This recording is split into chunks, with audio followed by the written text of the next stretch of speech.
Can hear you. Wonderful. Excellent. Good. So thanks very much for tagging along. I'm going to crack straight on because I've only got I've got a 40-minute license, i.e. the free one, because I'm too stingy to buy a professional version of Zoom. So I'm going to crack straight on, starting with a little pretty picture of me in happier times flying at Milk White Horse. So what I'm going to do, is quick introduction to myself, then tell you what happened. I'm sure you're all dying to know. My analysis of why it happened. There were some weather factors and some complacency factors. At least that's my opinion. And then I've drawn out a few lessons which I hope we can all learn from with a bit of luck. So without further ado, I shall crack on. As I said in the intro thing, if you've got questions, could you please use the chat rather than us getting interrupted with people asking questions? They might come up, points might come up during the presentation. So ask them there. This will take about 25 to 30 minutes, depending how quickly I go through it. And then I'll do questions at the end. Cool. Right. So who am I? That was my pilot profile, which came out in Skywings in, gosh, I don't know, December a couple of years ago anyway. So you can look that up if you want to, if you're really interested. So I'm a former Royal Air Force and airline pilot. I've been flying all my life, private pilot's license when I was 17 and flying airplanes ever since. Paragliding since 2004.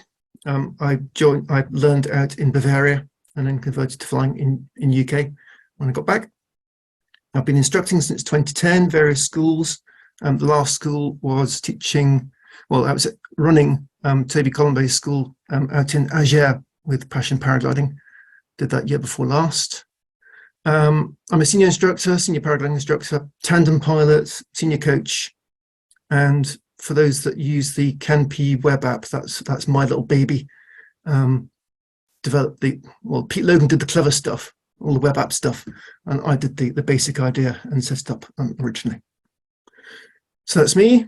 I'm no great pilot. This was this time last year, so 20th of March last year. That was my best flight last year. What's that? 70K, a declared flight to just north of Bristol from the east-facing site that doesn't exist in Thames Valley. Look it up and you'll find where it is, but it's not an official site called Martinsell. So yeah, I'm nothing special. I've only done one 100K flight in the UK, and the rest of them are this sort of thing, 50K plus. Selection of the Facebook readers' reactions to when I started telling people what happened to me.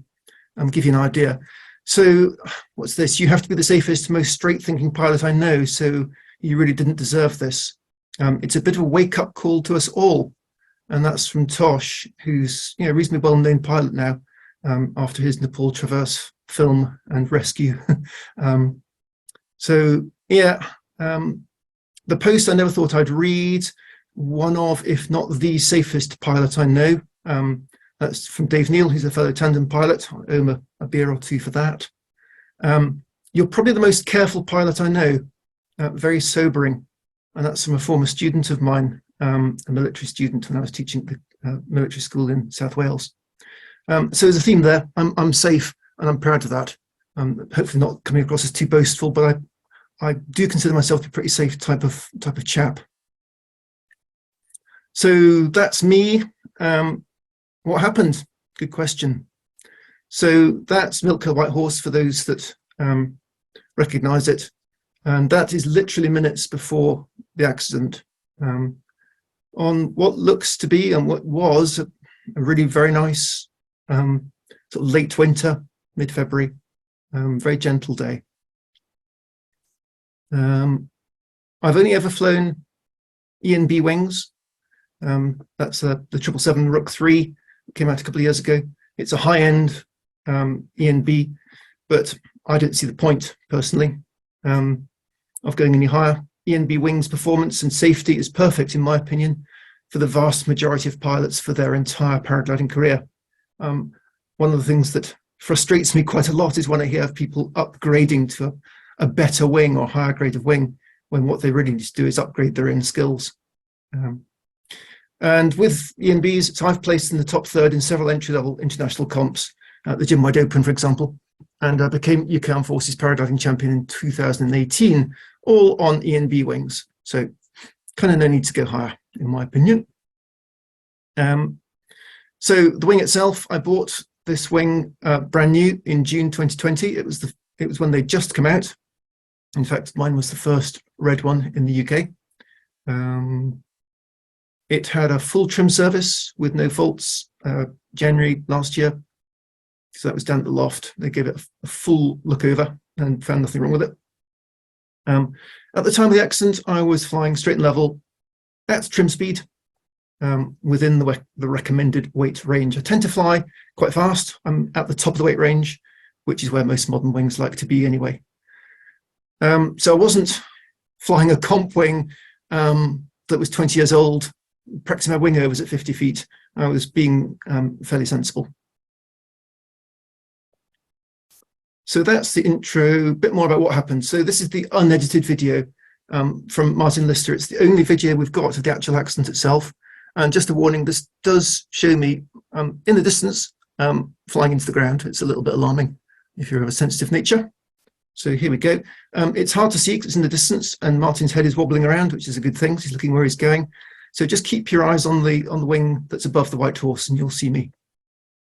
So here we go. Hopefully the video will play.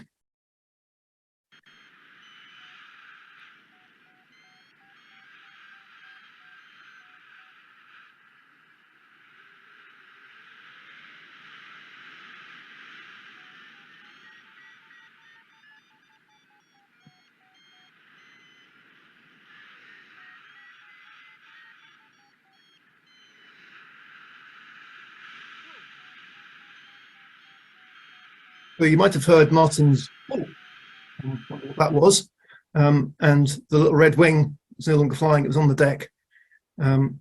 So we'll move on from that, hopefully. So the same film, but a bit zoomed in, but this is still at normal speed, and this shows it, I think, the clearest, really, in many ways. So this is it again.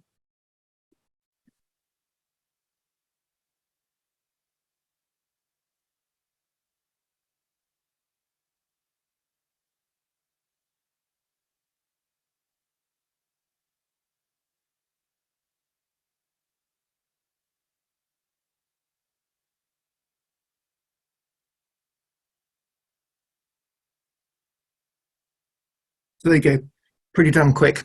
In a flash, the wing is doing weird stuff and then it's in the deck. Same video, zoomed in a bit more, this time at half speed, just so you can actually watch the wing, try and see what it's doing.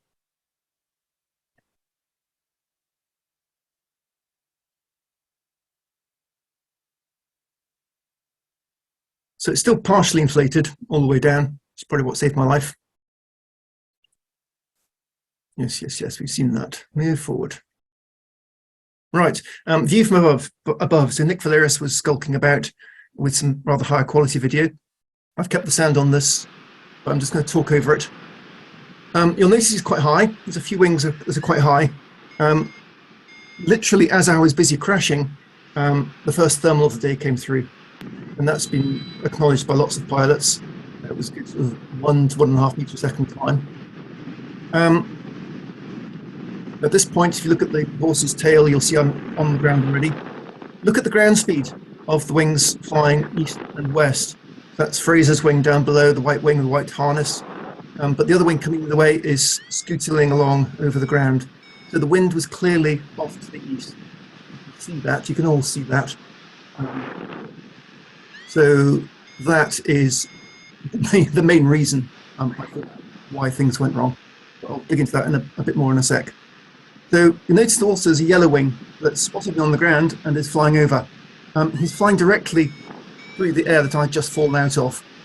Respectfully, I would suggest that's not a great idea. I've just crashed, there's something horrible there. Don't go there.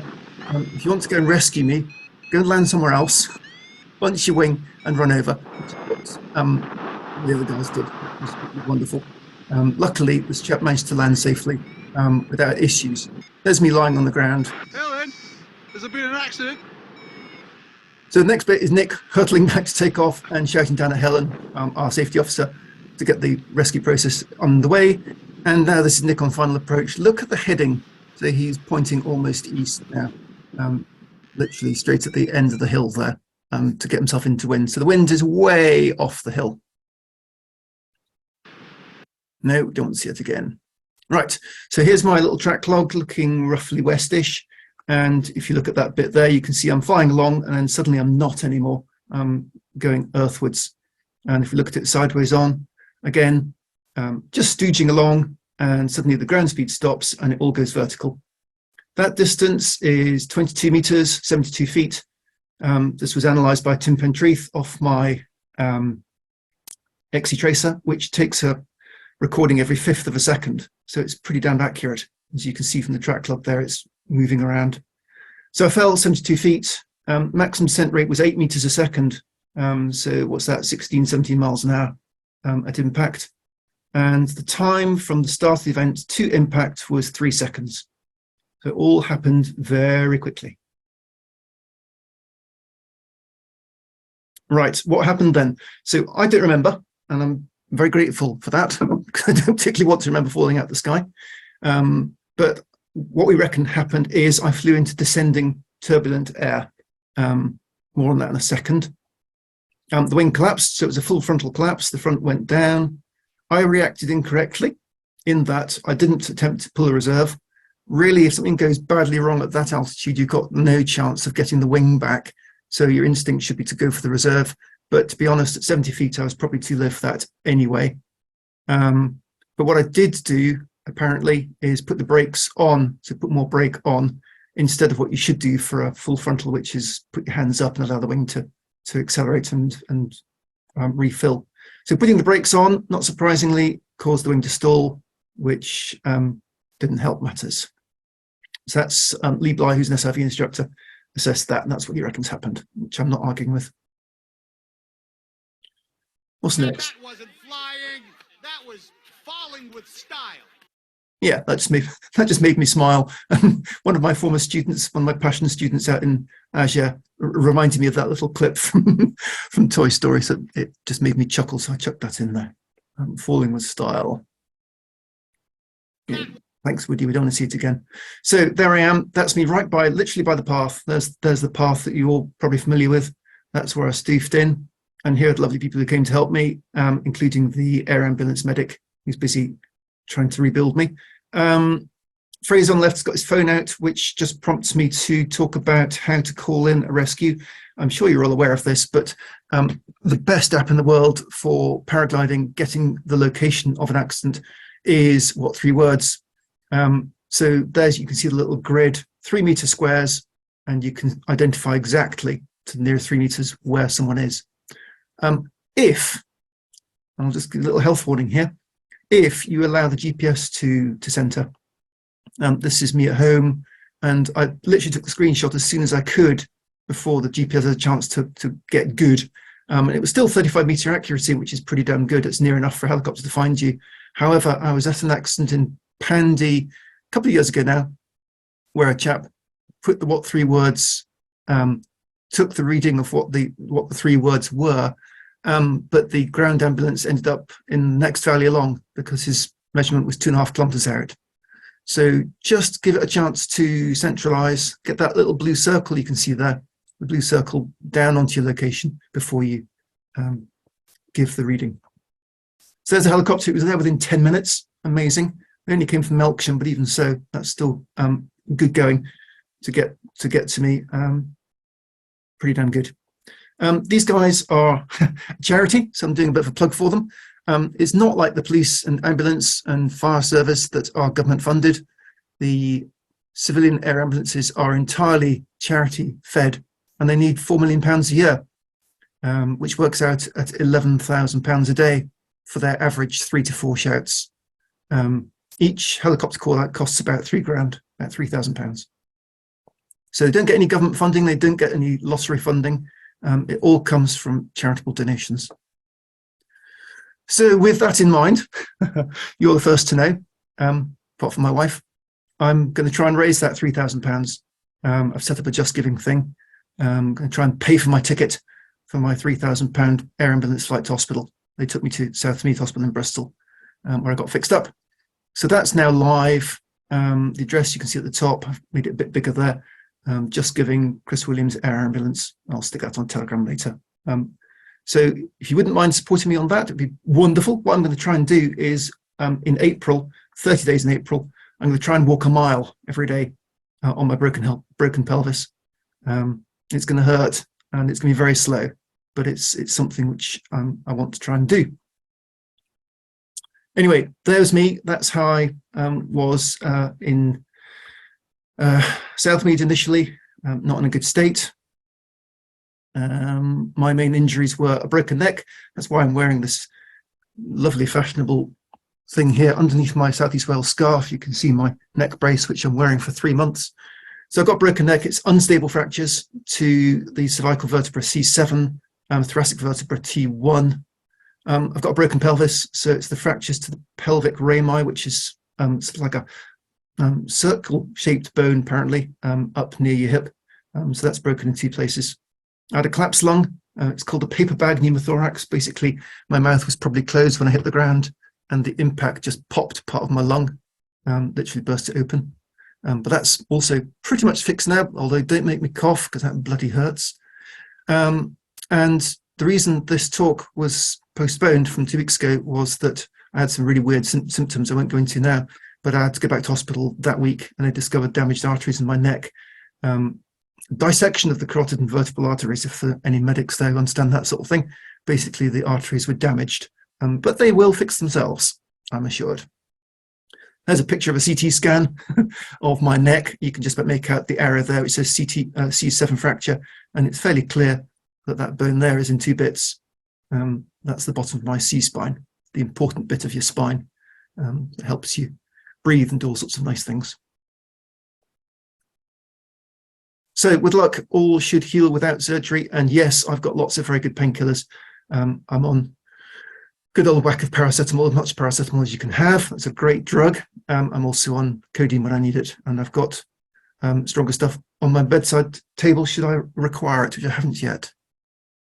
There's me in a slightly happier state, back to reading paragliding magazines. Thanks, Nick, for that. With my wife and daughter in to check I'm okay. So that's what happened. Why did it happen? The big question. Weather factors. So the site itself takes southeast to southwest.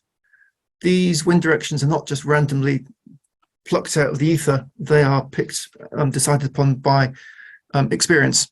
And with a south, so it was at least southeast, if not going on to southeast. So up here on the left, that's the launch area that most of you are probably familiar with by the gorse bushes. There's the White Horse where I ended up. And here, there's the Golden Ball car park. And this is called Walker's Hill. These are the spurs that run down from that hill. And you can see just the shadows there. They're quite sharp edged. So with the wind blowing over them, there's the spurs I've drawn in. With the wind blowing over those spurs, not surprisingly, to the lee of them, there's going to be turbulence. And that's what we think I flew into and caused my issues. So still from, I think it's from next video, there's me lying on the floor. Normal southerly winds, the wind blows up the slope without any issues. I've flown all the way along this. In fact, I've flown all the way along this ridge to the end with no issues in a southerly, no problem at all. However, with the wind south-southeast, backed onto southeast possibly, it's coming over the hill, and you can just picture what the air is going to do when it hits these spurs. They're pretty obvious, I hope you'll agree. And that air is going to be tumbling over those, and that's where it ended up. So I think I flew into one of these rotary type things. Again, there's that yellow wing, not a particularly safe place to be, I would suggest. Right, why did it happen? Weather factors we've done. Complacency. Right, I'm going to talk about arousal quickly. So this is a bell curve because it looks like a bell. On the left, we've got performance from weak to strong, so doing the job well or badly. And on the bottom, we've got arousal, so how awake you are from low to high. If you're not very aroused at all, then you can be asleep. Obviously, your performance when you're asleep is negligible, so we'll call that weak performance. As you get a bit more aroused, you get into the boredom phase, then up through mild alertness, up to the optimum level, optimal level. So that's the kind of peak arousal where your performance is great. However, if you keep on getting aroused, if more and more things happen to you, you get stressed. We're probably all familiar with that when we get into a nasty thermal or a busy bit of sky. Beyond that, you get anxiety, so you get into anxiousness. No, anxiety, that's the name. And beyond that is panic. And panic is pretty much about as useful as sleep. You're not much good if you're panicking. Not surprisingly, that's a good place to be for paragliding. That's why we talk about the state of flow or being in the zone. Nice place to be. That's probably where I was. It was an undemanding day, so I thought, in very smooth conditions, people I knew flying around me, not much going on. So I was fairly under-aroused and therefore not performing very well. Pre-flight checks. I'm an instructor, so I bleat on about pre-flight checks a lot. This wonderful book, Elementary Pilot Training Guide, is available on the internet. If you look up the HPA Training Guide, you can get your own copy. Ignore the word elementary. It's a really useful book for everybody. I would strongly suggest having a quick read of that. At whatever stage you're at, there's something for everybody in there. Page 8, I know off by heart, is the pre-flight checklist that as BHP instructors we have to teach. You're perfectly entitled to do your own, but this is the one we teach. And it's got this weird little acronym, will Geordie have his cat aboard today? I'll just run through it very quickly. So, 5 minutes. No, don't want to upgrade. Will Geordie have his cat aboard today? So winds and weather, glider, helmet, harness, controls, all clear, turn direction. These are the sensible things that you check, or you're supposed to check. Good idea to check before you get airborne. Did I check it? Did I check that the wind direction was good and not shifting? No, I didn't. Put my hand up to that. So I was unaware prior to takeoff that the wind was shifting and was off to the east. Doing those checklists is quite a good way of getting yourself a bit aroused, and not that sort of aroused. Calm down. Getting your brain working towards taking off and being in the right place, getting up towards that optimal level for flying. I've got some quotes for you. So you just never know when you're going to get bitten in this sport. That's from Pete Gallagher, who's a super experienced senior paragliding instructor and former base jumper. He taught me to fly tandem. I didn't know I was going to get bitten. That was the last thing I was expecting on that day. It looked so benign. Just shows the sport can bite anyone. That's from Russ, who, again, a very experienced chap whom I know from Fly Spain. Paragliding is dancing with devils. I rather like that. That's from Reach, who used to put out a lot of videos years ago. He's had more than his share of serious paragliding accidents. So where have we got to? Complacency. Lessons. We're nearly there, folks. 25 minutes, so we're doing okay. So can I suggest, says he, having just told you that he didn't do it, always do thorough pre-flight checks. I've watched a paraglider take off and leave its pilot behind. An experienced pilot at that, at Pandy, I won't name him. The wing took off and it flew on its own for about 10 minutes. Why? Because he didn't do his leg straps up. I've saved a pilot's life on the tow field who had done the same thing. Was about to get winched up. He assured me he was fully strapped in, done his checks. And I checked inside his pod and his leg straps were undone. He would have died. Right. Beware of wind off the hill, especially if thermic. So that's the big lesson. I think Fiona, our sites officer, said that of all the accidents she's aware of in the long time she's been doing the job, almost all of them have been associated with the wind being off the hill. If it's thermic, doubly so. So be really careful of that.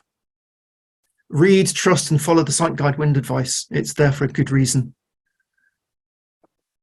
Compare the takeoff direction with your wings heading when you're ground handling. It gives you a good idea of what the wind is actually doing, where it counts, 5 meters up where your wing is.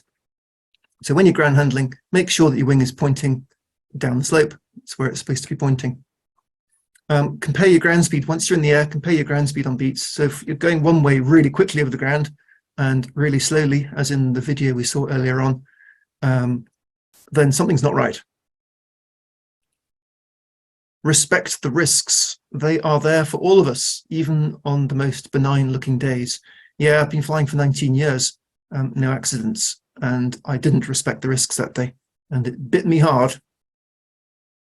Beware flying through the same air as an incident pilot. So I covered that, I think, in the next video of the yellow wing. It's not a safe place to be. There's a really good video, one of the fly bubble videos, about not going to rescue someone who's crashed and landing in a safe place. It's worth looking at. Don't assume it's safe for you to fly because others are flying. It's standard instructor wisdom or coach wisdom. Just because there are people in the air doesn't mean it's good for you. They might be super current, they might be super experienced, they might be terrified and wishing they were on the ground. So make your own decision for yourself. Do an SIV course. I would strongly recommend doing an SIV course for everybody. Doesn't suit everybody, didn't suit me. I've done 2 and I hated them both. Scared silly, but I did learn what to do.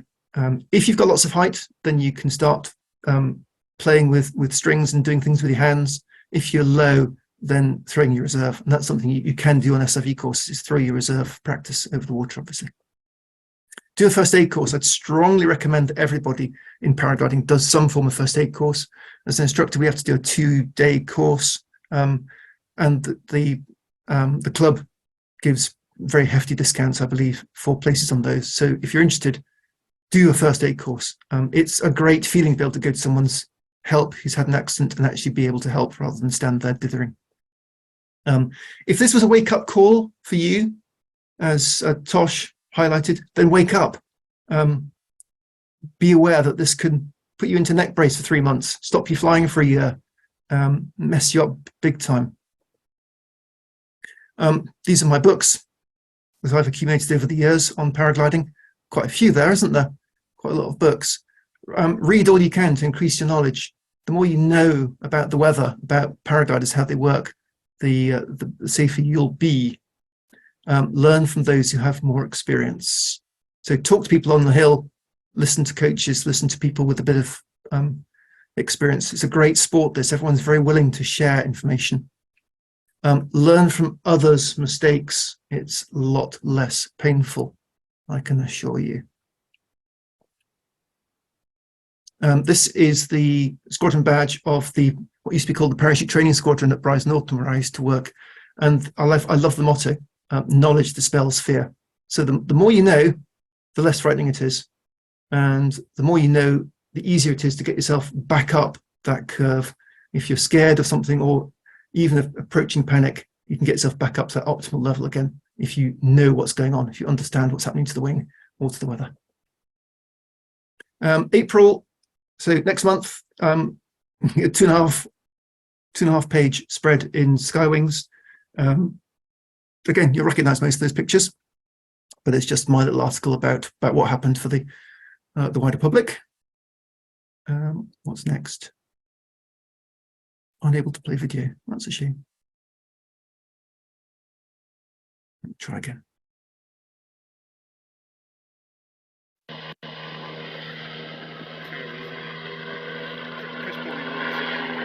This is Nick Valeris's video.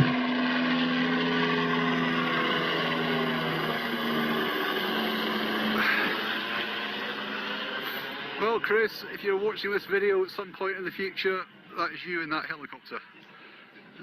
We hope you are all well, and we've done what we can to make you as comfortable, even though you're not comfortable, but you know, as possible. We will catch you soon.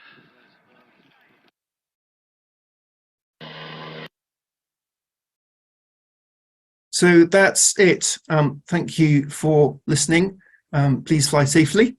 There's my link for the Just Giving page. We've got 3 minutes left, so that's not very much. So are there any questions? I don't see anything in the chat. Maybe you've all gone away, gone to the pub.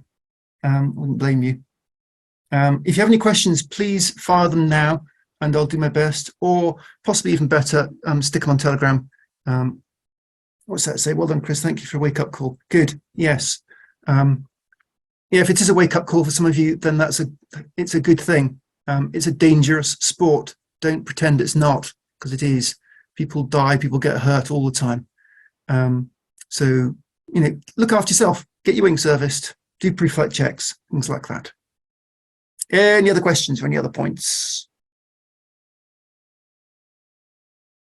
Doesn't look like it. That's good.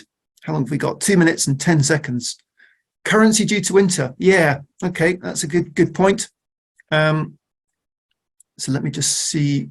Currency due to winter. Absolutely. So I had longer than normal off maybe over the winter. I don't go abroad in winter to fly. I can't justify that, I think, with the current way things are with the world.